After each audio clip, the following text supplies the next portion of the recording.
Welcome back, guys. In today's video, I am going to show you exactly how I would personally be driving if I had an examiner sitting right here on my driving test. And to add to all of that, it's raining. Rain can be a big deal for a lot of people.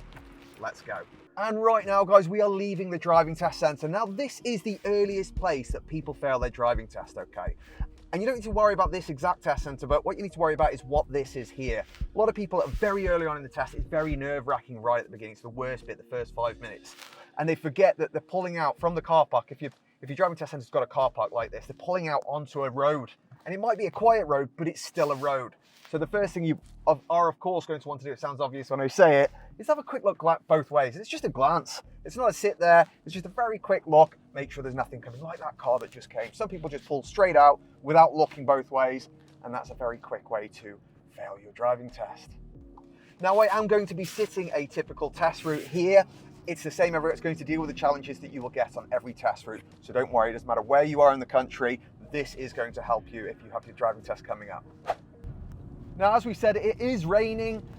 Typically, the main thing with rain is your stopping distance, your distance following cars. And hopefully we know that normally when it's dry, we want to be approximately 2 seconds from cars. I'm going to talk about that in another video if you're not sure how to measure that, or you can Google it.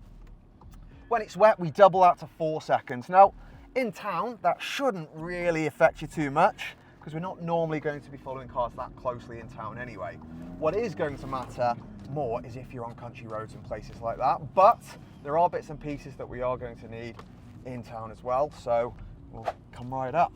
All right, we're coming to roundabout jogging speed. Now, two things I'm going to use in this video quite a lot. One is walking speed. That means first gear, approximately 2 car lengths from somewhere that I'm planning to possibly stop, I'll roll into first gear. That's a walking speed. And the second one is jogging speed. And jogging speed just means second gear, it's about 10 to 15 miles per hour. So if you hear me say that, that's what I mean. Now,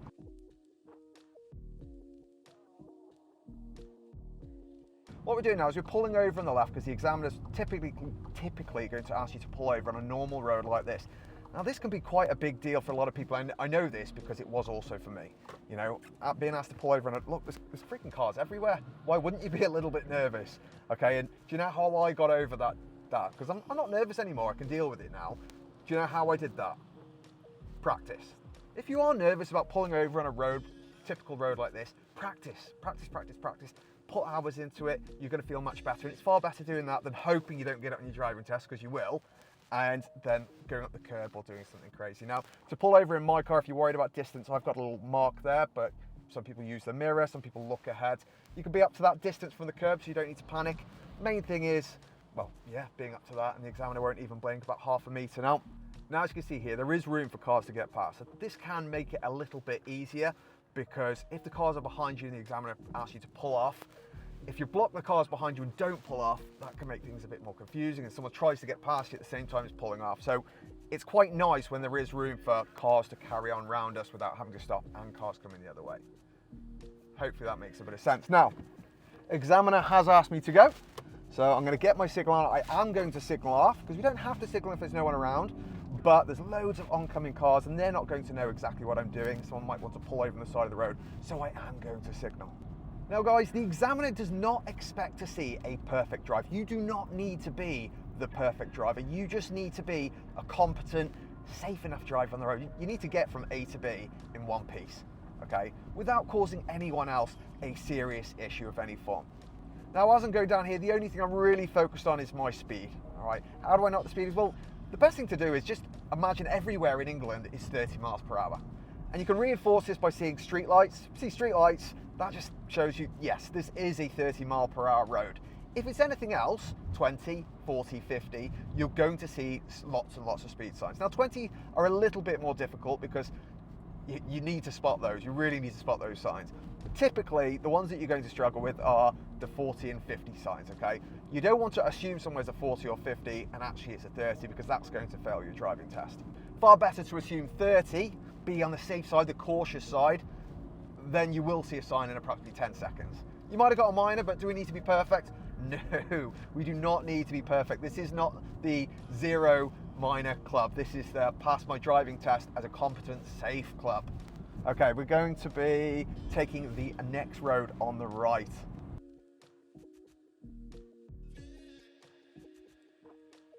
So this is a protected lane here. Now you can use this zigzag crossing. How do we know that? Because it's got broken white lines all around it. That just helps everyone else behind us because it means we get out the way for those cars trying to come past.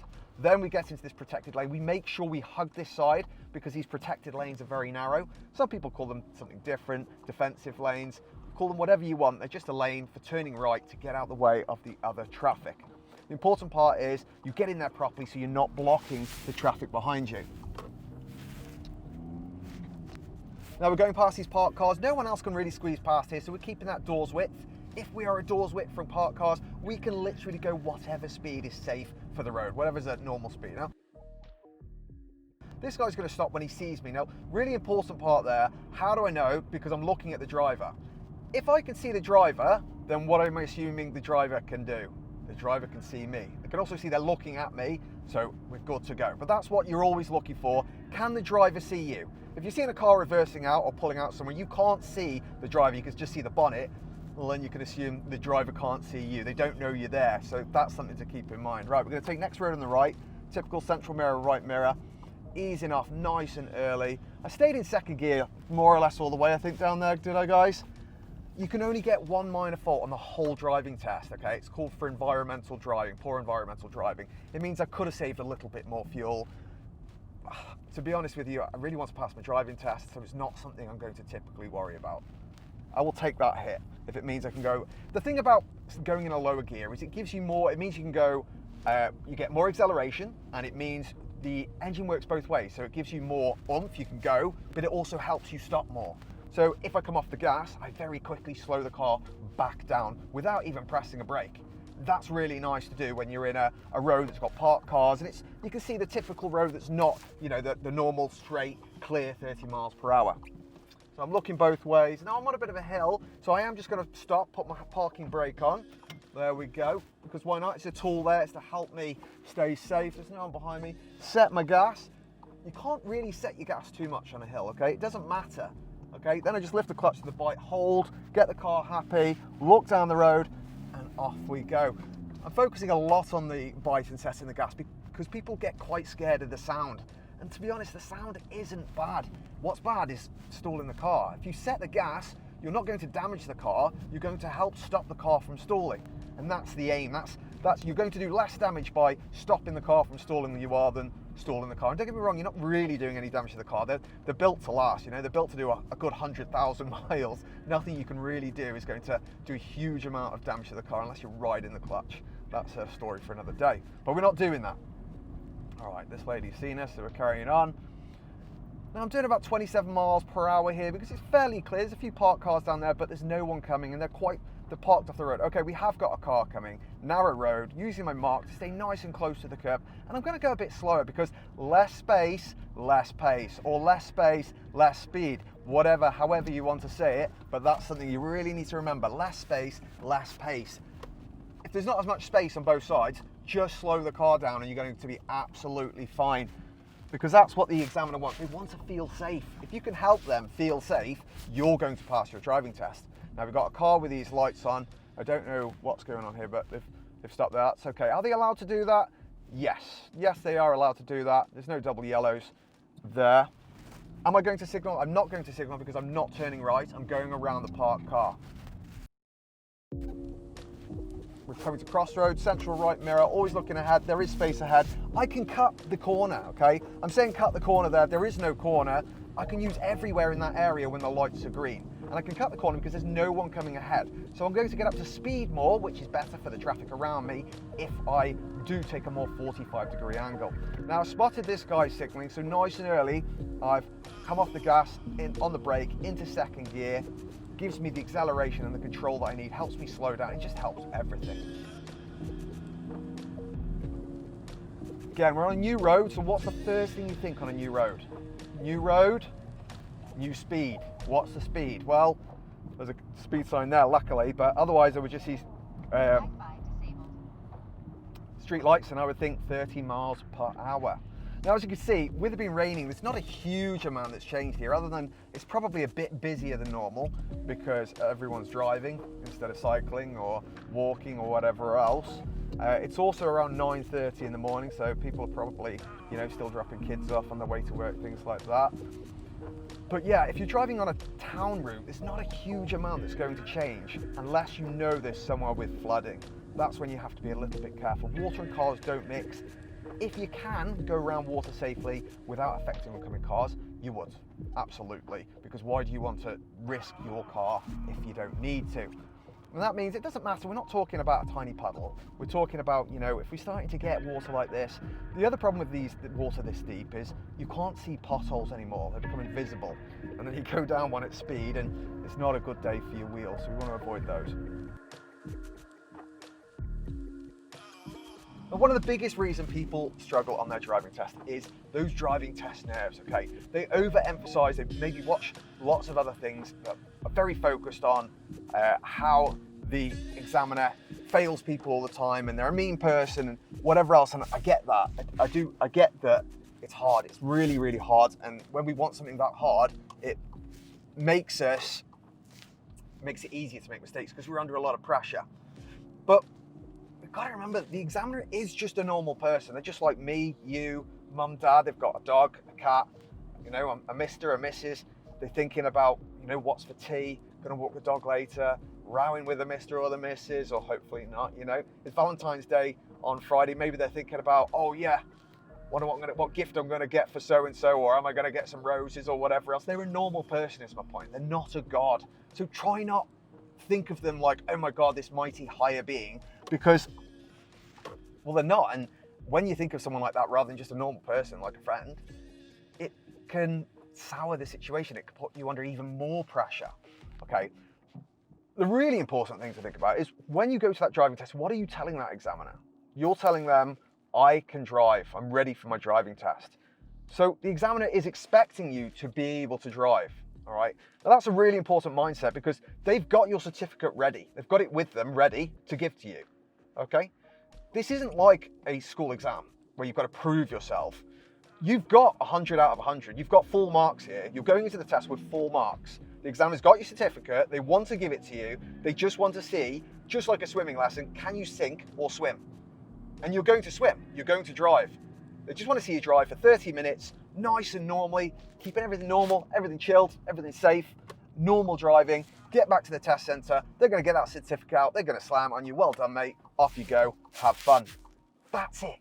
That is it. So your glass isn't half full. Your glass isn't half empty. Your glass is full to the very brim. All you have to do is keep it full. Don't rock the boat. Every time you rock the boat, every time you dip under the water a little bit, they're going to knock a mark off because, you know, you're showing them, oh, I am going to make hiccups. Now, hiccups on the road don't really matter. What matters is patterns, but we'll focus on that in a minute. Now, this roundabout here can be a bit confusing, okay? So as we go around, we're following signs for Telford. Now, this is really important on driving tests, okay? I can't emphasize, have to be able to follow signs, because if I see that sign for Telford nice and early, I can see this lane splits into 3. I can follow this outside line because all those other lanes go down there. So I can get into this lane. Now I'm by the curb. Now that's really important because when you're by the curb, where do you have to stay? By the curb. You can never go from the curb generally back into the roundabout. When you're at the curb, exiting a roundabout, you have to stay. And a lot of people make the mistake of cutting back across the roundabout. You can't do that. There's other cars there. You're going back into someone else's lane. There was 3 lanes there. Now, spotted 20-mile-per-hour zone. So far, we've been 10 meters and there's been 2 signs. Another sign there. We shouldn't be missing signs for 20 miles per hour. They make it really obvious because they don't want you to make that mistake. Now, on your driving test, you may come across a bus lane like this. This can be very confusing for people. How do we know it's a bus lane? Well, it says bus only, and it's got a solid white line. But after the bus lane, we want to go straight on. So what lane do we typically need? Left lane. So we check our mirrors. We pop a signal on at the end of the white line. It's not going to matter if you clip the end of the white line, okay? That's very different to crossing over the white line and driving in the bus lane.